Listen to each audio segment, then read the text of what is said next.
Have you ever heard furniture dragging upstairs when you live alone and there's nothing up there?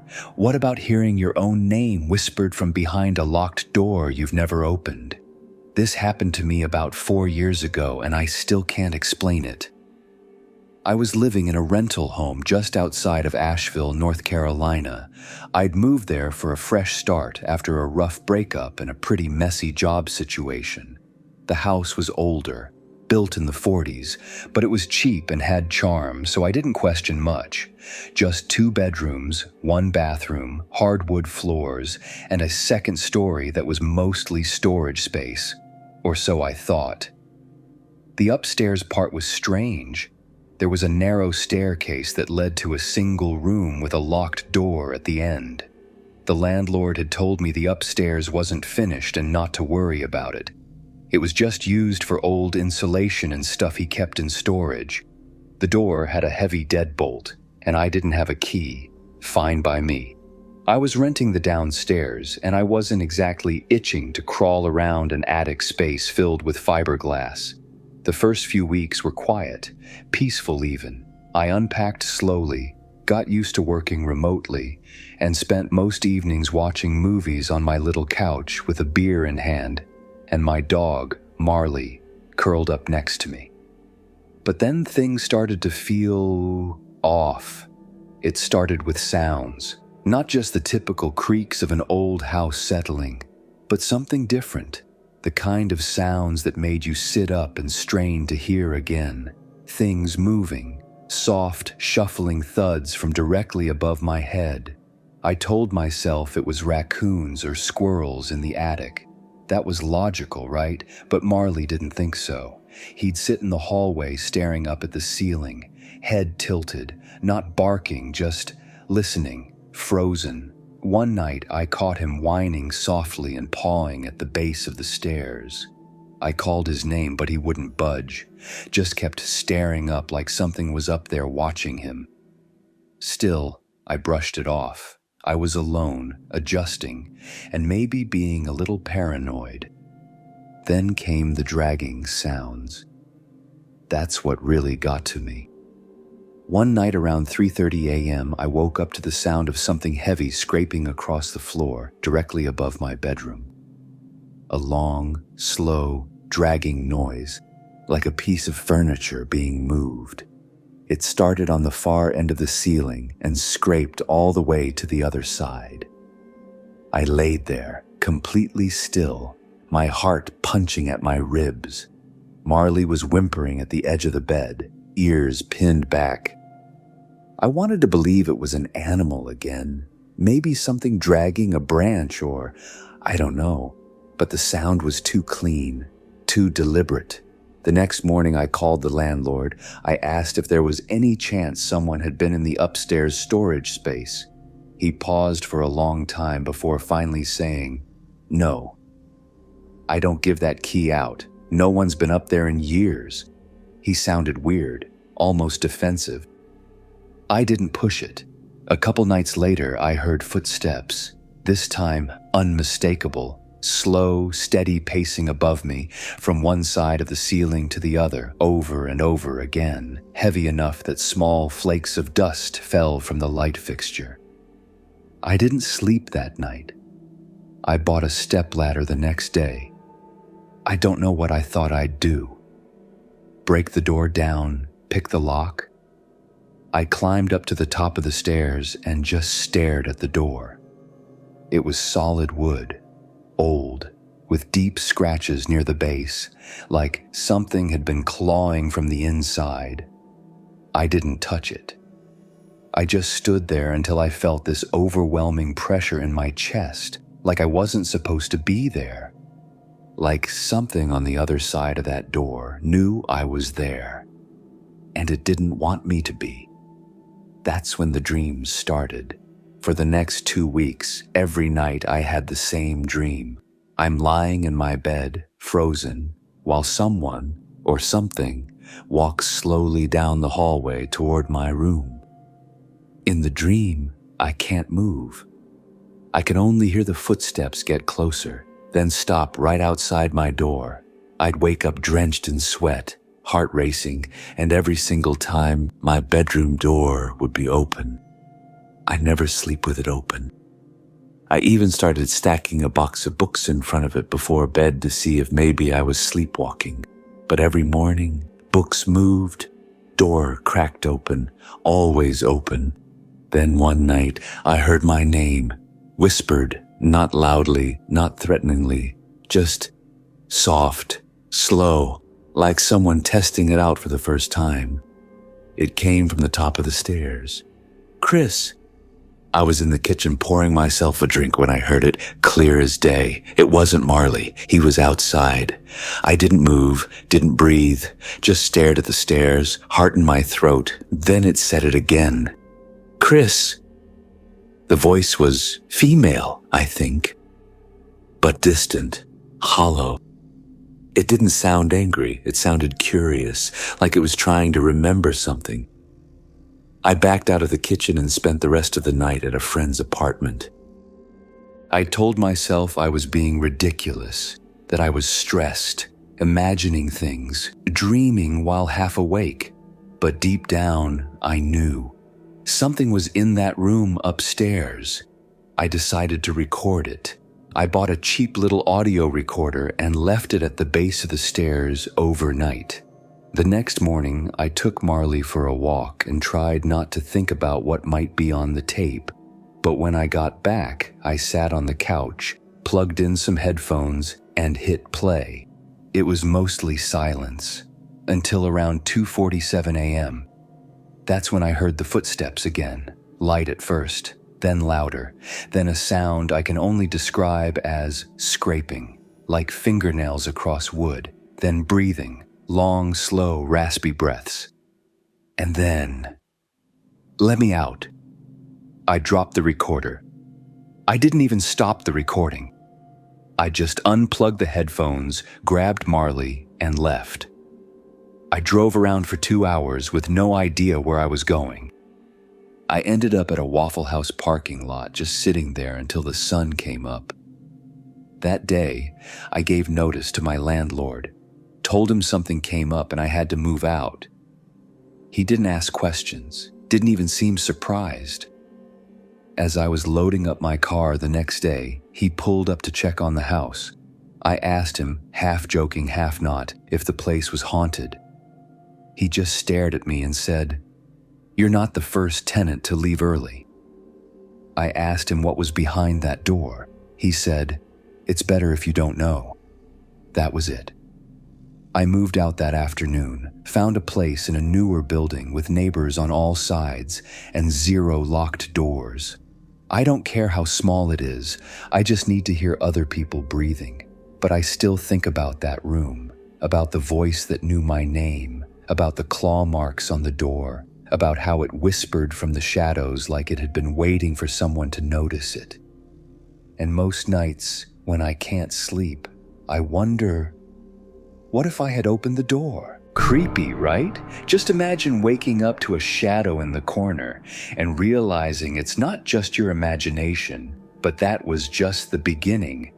Because in this next story, something didn't just want to watch, it wanted the entire house to itself, and it made that very clear by throwing things.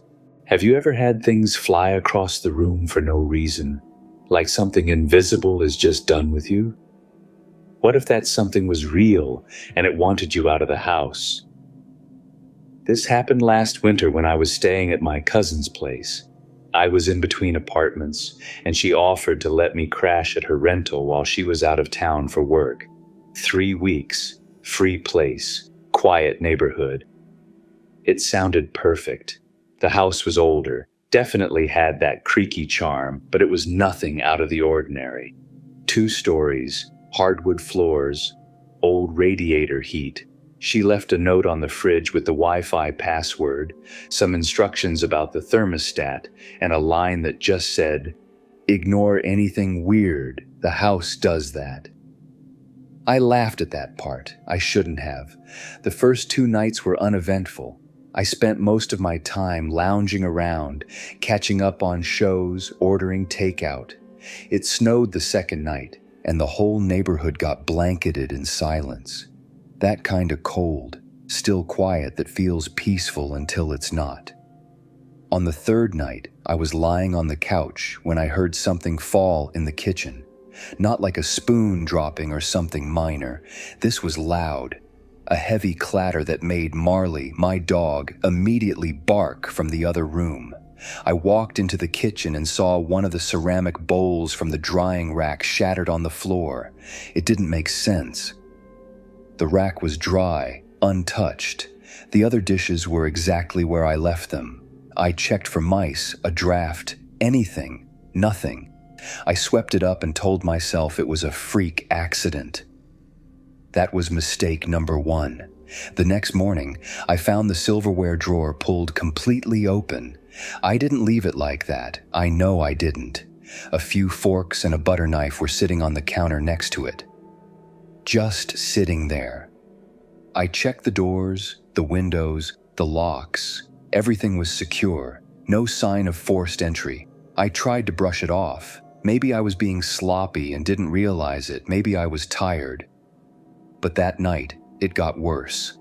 I was brushing my teeth upstairs when I heard a thud, followed by a loud, sharp crash from downstairs. Marley started barking again, growling this time. I ran down barefoot, foaming toothpaste still in my mouth, and what I saw made my blood run cold.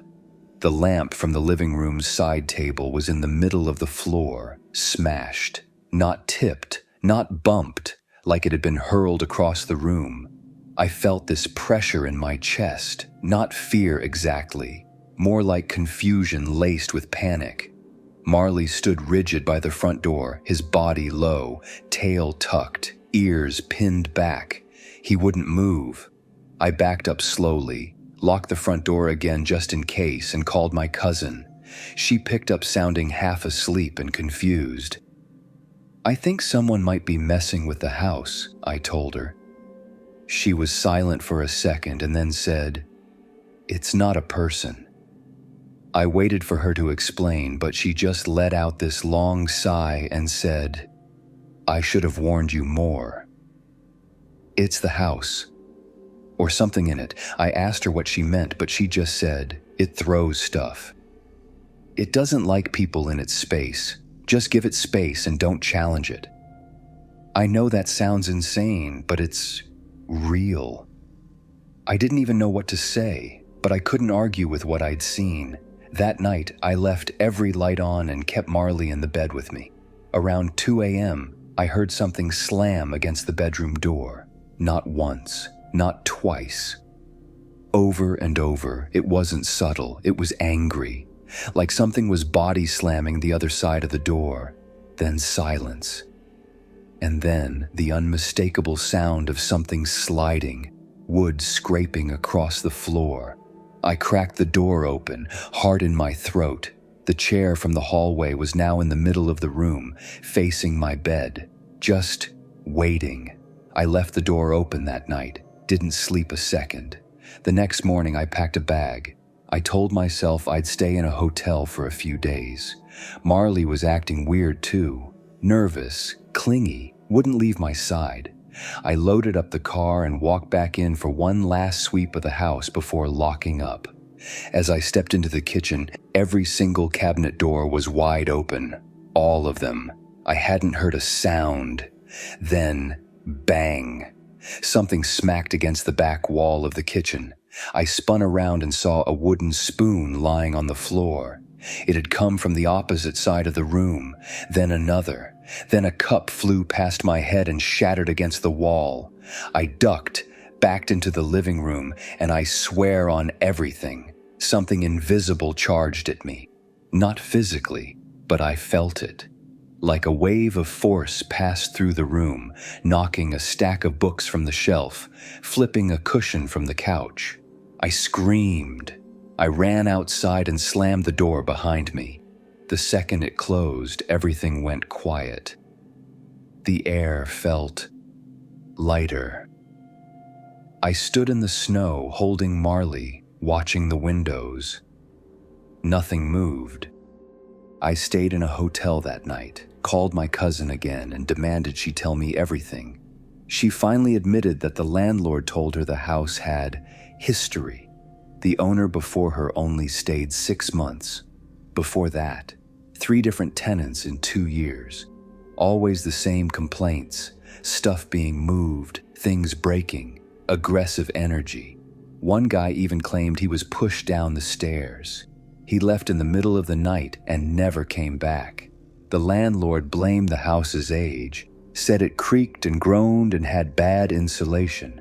But everyone who lived there said the same thing. It didn't feel empty. When I went back to grab the rest of my stuff, I brought 2 friends with me. I didn't tell them anything, I just said the place gave me the creeps. They helped me pack, and as we were leaving, one of them looked toward the kitchen and froze. "Did you hear that?" she said. I hadn't. She turned pale and said, "It sounded like someone whispering from the fridge." We didn't stick around to investigate. I haven't stepped foot back in that house since. My cousin moved out a few months later, said she couldn't take it anymore. Her things kept going missing. She'd wake up with all her bedroom drawers open. And one night, she swore she saw a plate lift off the counter by itself and smash against the floor. That was the last straw. The landlord still lists the place. I've checked. It's cheap. Too cheap. Sometimes I wonder if it's still throwing things. Still angry. Still waiting for someone to come back and challenge it. But I never will, because I swear to God, whatever's in that house doesn't want you to live in it. It wants you out. Or worse, it wants to show you what happens when you don't leave. Being targeted by something you can't see is terrifying enough. But what if it wasn't just in your house? What if it was inside your walls, whispering your name, watching you while you slept? This next story takes that fear to a whole new level. And trust me, once you hear what was hiding in the vents, you'll never sleep the same again. Have you ever heard voices coming through your air vents, but no TV was on, no one else was home, and the words were your name? What if something was using the walls to watch you? This happened to me 2 years ago when I moved into a 1-bedroom apartment in Columbus, Ohio. I had just gotten out of grad school and landed my first real job, so I was excited to live alone for the first time. The place was small but cozy. Ground floor, quiet neighbors, affordable. The unit had been vacant for months before I moved in, but I didn't really think twice about it. It had this strange built-in vent system, old school, probably from the 70s. Instead of HVAC, the building had these wide square vents in every room that connected to a larger central shaft, and sound traveled through them like nothing I'd ever experienced. If someone sneezed in a different unit, you could hear it. I remember thinking that was a little annoying, but manageable. Or at least, I thought it was. The first couple weeks were fine, normal even. I was settling into my job, getting used to the routine, but then I started hearing things, not voices exactly. At first it was just static, like the low hum of radio interference. It would come and go, always faint, always from the vent in my bedroom closet. I assumed it was something to do with the pipes or maybe the neighbors, but one night I was lying in bed, dead tired, and I heard something different, a whisper. It was so quiet I wasn't sure I actually heard it at first. I paused my podcast and just laid there. Nothing. Silence. Then again, faint but clear. Hey, just one word, drawn out, breathy. I sat up, heart skipping a beat. It had come from the closet vent, I was sure of it. I even turned my flashlight on and looked inside. It was just a square black shaft. No airflow, no source of sound, no explanation. I convinced myself it was nothing. Maybe the neighbors again, maybe even my own brain. I'd had a long day, but over the next few nights, it kept happening. Sometimes it was just static, sometimes soft murmurs, But then it escalated. It started saying my name, not yelling, not even talking, whispering, like someone pressed their lips to the vent and just let my name spill through it in the dark. Nina. Nina. I didn't sleep much after that. I asked my upstairs neighbor if they had been staying up late with the TV on. He looked confused and said he didn't even have a TV in his bedroom. He said he was barely home lately, working overtime. I asked if he ever heard voices through the vents, and he just kinda laughed it off. I didn't press. One night, after hearing whispers for what felt like hours, I snapped. I yanked the vent cover off the closet wall, stuck my phone flashlight in, and peered inside. I was expecting nothing, but something was there. Not a person, not even a face. Fingerprints, all over the inside of the vent, smudges, smears, almost frantic. And deeper inside, a tiny scrap of torn fabric snagged on one of the screws. I backed out so fast I hit my head on the closet wall. Marley, my dog, refused to come into the bedroom after that. I called the building manager the next day, told him I thought an animal might have gotten into the shaft. He brushed it off, said the building was sealed tight, and that no one else had ever complained. That night, I recorded the audio. I set my phone near the vent and let it run while I pretended to sleep. What I captured still haunts me. At 2:13 a.m., there was a sound like fingers tapping metal. At 2:17, a whisper, "Don't move." At 2:22, "We see you." We. My stomach dropped. I didn't even know what that meant. I played the recording for my coworker the next day. I didn't say anything at first, just hit play. She listened, face going pale, and said, "That's not an animal. That's someone in your vent." I went straight to the leasing office. They sent a guy to inspect the system.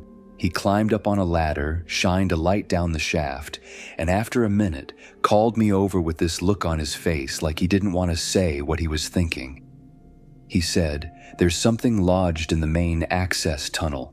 Looks like a pile of clothes or something." They pulled it out the next day. It wasn't just clothes. It was a nest, torn blankets, bits of trash, a notebook, a spoon, a pair of eyeglasses. Someone had been living inside the vent shaft. I asked if they called the cops. They said yes, but nothing ever came of it. No ID, no cameras, just signs of temporary occupation. They didn't even move me to a new unit, just patched up the vents and said it wouldn't happen again. But it did. A week later, I started hearing the voices again, faint, deeper now. Sometimes they laughed. One night I woke up and my bedroom window was open.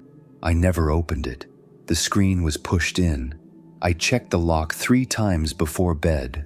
Another night, I found dirt on my carpet, small footprints leading from the vent to the bed. No one believed me, not the cops, not the landlord. Then came the worst night. I was lying in bed, half asleep, when the whisper came again, but not from the vent, from under the bed. "You shouldn't have looked." I jumped up so fast I twisted my ankle trying to get to the hallway. I slept in my car that night. I moved out the next morning, didn't pack, didn't clean, just left. I didn't care about the lease, didn't care about my security deposit. I just wanted out. A month later, I got a call from my old neighbor. He told me something that still makes my blood run cold. They found someone in the vents. Not alive. A man, early 40s, had been squatting inside the building's duct system for months. They think he had some kind of mental breakdown. He'd been stealing food from units through the crawl spaces, watching people sleep, talking to them through the vents. He'd apparently OD'd in the main shaft. His body had gone unnoticed for weeks. The police said he kept notebooks, pages and pages of people's names, habits, sleep patterns. One of the notebooks had my name written over and over again. I still have trouble sleeping, especially when the house gets too quiet. because now I know what it sounds like when a voice isn't in your head, but somewhere in the walls, listening, and sometimes whispering back.